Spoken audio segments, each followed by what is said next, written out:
Okay, so I'm not doing anything with Swamp Thing at the moment because basically we're on lockdown.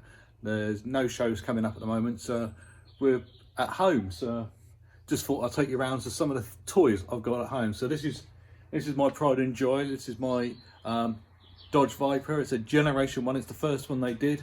Now the odd idea of the Dodge Viper is if Dodge were going to make a version of the AC Cobra in the 90s, this is what they came up with. So it was originally it was going to be a concept car, and they actually did put it into production. So this is the very first model they made of it.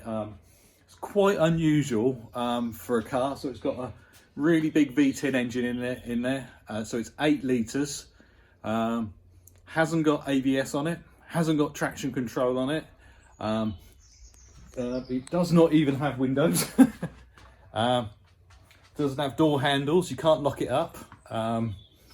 Yeah, it's a really so this is an aftermarket roof. So normally it has a soft top roof on it. With the soft top roof on it, I don't fit in there. I've actually got that. So this is an aftermarket bubble roof. So it's actually got 2 little humps in the roof. So when there's a little bit more room inside it. But yeah, I'll show you some other neat bits about this car. Okay, so as you can see, it's quite a big car. Some of the really cool features on this one though. So normally when you see the Dodge Viper, it has a 3-spoke wheel. Now these are a genuine wheel, but these are the Mopar wheels, which is basically Dodge Performance brand. So they're a 5-spoke. What I've had done to these, I've had these ceramic polished. So they go in a big tumbler, and they're just as shiny on the inside as they are on the outside. They're not lacquered, so you have to keep them really clean. Also, so the tyres are really wide on it. So on the front, that's a 285 tyre, and on the back is like a steamroller underneath it. Really expensive tyres on this. So that's a 335 tyre. Only one company make a tyre for that, so that's a Michelin tyre, and they're really expensive. So one tyre for the back of this car is £800. Yeah, so yeah, as I was saying earlier, there's no door handles on the car, none at all. So there's the only way into it is actually you have to put your hand in here and you open up the door. So then this is the inside. So originally on the car, that dashboard, oh, my sat nav's falling out the window. So my sat nav's there. Normally I've it there. So yeah, so that dashboard is normally grey. Now I painted it black. The main reason for that is the original dashboard, over a period of time, it's got like a soft shell finish on it, and what happens to it is it becomes sticky and it starts to flake off. So I took that out. So it's a fiberglass dashboard. Took it out, repainted it black. I've re-trimmed the inside, all with leather, because normally that's plastic as well. Yeah, it's got the bubble roof on it. So if you can see there, there's a slight dome in the roof, so that makes it easier for me to fit on. But the main thing is this huge bonnet. When you're sitting in the car, you can't actually see where the front of it is at all. And this was the most expensive production bonnet when they made the car. So yeah, so because it is so big. But to open it, you don't do it from the inside. You actually do it from the outside. So underneath where the number plate is, there's a lever at the back. That pops up that, and then if you notice, there's a little cut out here. That's because you have to put your hand in here, find that little lever there, and then you pull the front of the bonnet up. So that's what it looks like. And then you grab the back of it quite carefully, because you have to, it's quite heavy. And there you go. So that's what's underneath it. A big V10 8 litre. Yeah, so the engine at the time, it was designed by Lamborghini, because Dodge at the time owned Lamborghini. But it isn't like a Lamborghini would be a lot smaller size engine. This is 8 litre, loads and loads of torque. But it's built like a kit car. It is built like a kit car. So like everything is spaced and shimmed out. Everything's really quite easy to work on. but it is just lovely. I absolutely love this car. So yeah, so of course it's left-hand drive because it's American. But yeah, so there, that is what an AC Cobra would look like in the 90s, which just so happens I've got a kit car version of one here. So it's really, really bright in the sunshine today. Yeah, so it's quite nice to have them side by side in the garage. So this is a replica of an AC Cobra. I couldn't afford a real one, but it still sounds absolutely beautiful. So under the bonnet of this one, if I undo this one, it's just got everything undone on it.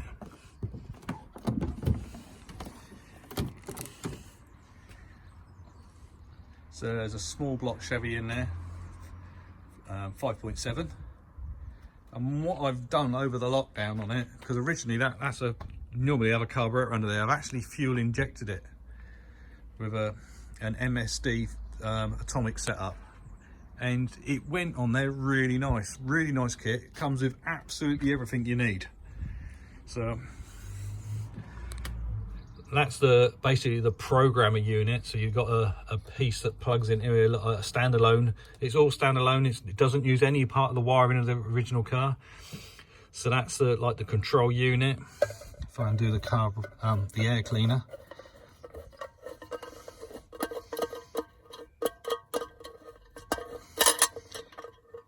Take that off. I'll just put that down on the floor. So now, instead of having a carburetor, we got these are just the throttle bodies, and it actually injects it straight in. It's not per cylinder, so it still goes through the normal intake manifold, but it's actually measuring it a lot better, so you get a lot better fuel economy on it. Also, the throttle response on it is absolutely amazing. So the kit came with everything, and it went together really well, no problems at all. So in the kit, you get this part here, you get all the wiring, you get that, you get the head unit for it. It even comes with all the fuel pumps, so the fuel pump is now in the back. So if I undo this. So it comes with a fuel pump there, all the filters, all the lines, all the connectors, absolutely everything. Also with it, you have to put a wideband sensor in the exhaust. So this is where the exhausts are. Just on the other side of here is where the collector is, so all four join into one. Just behind there, so there's a wideband connector in there. And then basically all you have to do then is tell it how big the engine is, what camshaft you got in there, and then you tell it what RPM you want it to tick over at, and a few other little bits, and then you just fire it up and it's perfect. It went absolutely brilliant. So not sponsored by MSD, but I'll definitely, if you like your hot rods and stuff and you wanted to make it a little bit more fuel efficient, and it goes like stink now really well, yeah, I really recommend one of them. Okay, so they're the two cars that I keep in my garage at home. So there's one other thing I've got in the garage, which is not like either of these two. So also in the garage, I've got a motorbike, but very unusual. Look at this thing. Believe it or not, there's no engine in this motorbike. This is all electric. So the engine or motor is actually in the back wheel. So it's all behind there. In the bottom of here, that's the batteries. So yeah, so the batteries are in there. It all recharges. Take the cover off. There's absolutely nothing in that. It just gives it a nice shape. But then all the speed controllers, all the wiring and everything is all in this one. But yeah, so when you sit on it, it's really low to the ground. And then so that one's your voltmeter there, and that one's the speedo. So quite fun to ride. So it's got suspension on the front, but it's a hardtail. There's no suspension in the back, but there is suspension on the seat, because you've got nice padded seat, but there's actually got a shock absorber up under there. Oops. For the seat. Now, it's not the fastest machine in the world, so it's actually a moped. So yeah, so you need to have a CBT, compulsory bike training to ride it. It's free tax. So yeah, because it's a zero emissions vehicle. So I use it for going backwards and forwards to the workshop. Now it's got the range on it, but depending on how heavy you are, you can get it between 40 and 60 miles. But it's really, really cheap to run. So you can, of course, you can charge it up at home, and it costs 12p to charge it up. It takes about 4 hours to charge it fully. But yeah, the manufacturer said it works out about 12p to charge it up. And unlike a moped, because it's electric, it accelerates really, really fast and gets up to it. So from the standstill, you can actually leave cars behind at the traffic lights when you start riding this thing. So yeah, so it's quite fun to ride. All right, so that's a quick look around my garage. Of course, we're on lockdown, but if you're on lockdown, there's still some other things you can do to see Swamp Thing. So now, actually, it's been released. It's on Quibi, so you can download it on your phone or on your tablet. So it's not available on your smart TV. So it has to be like an iPhone or a tablet. Yeah, you can download Quibi, and it's free for the first 90 days at the moment.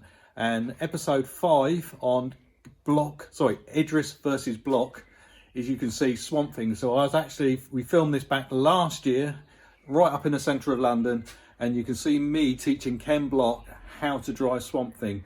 Idris Elba was there. He was with Gary, who drives the Podzilla monster truck from Santa Pod, and he was driving the Podzilla truck. So yeah, you can see what happened on that.